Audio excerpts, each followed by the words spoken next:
ராமேஸ்வரம்னா எல்லாருக்கும் தெரியும். அந்த மண்ணை மிதிச்சாலே முக்தி. என்ன முடியும், அங்கே போய் தீர்த்தம் ஆடினாலே எல்லாமே கிடைச்சிடும், நம்முடைய பாவங்கள்லாம் கழியும்.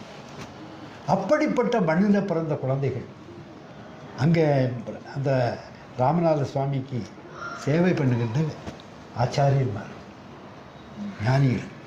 அப்படிப்பட்ட குடும்பத்தில் பிறந்தது தான் இந்த சுதர்சன் காயத்ரி. இது கிடைக்குமா? எப்படி கொண்டு சேர்க்குறாரு. அதே போல் யோகிராம் சரத்குமாருக்கு அங்கே கோயில் கட்டணும்னு நம்ம நினச்சாச்சு.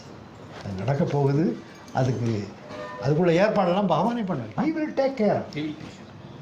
சின்ன பஜனைக்கு இத்தனை லட்சங்கள் தயாராகி கொண்டிருக்கின்றன கோவையில். முடியுமா? அப்படியே கருணை கருணை கருணை கருணை.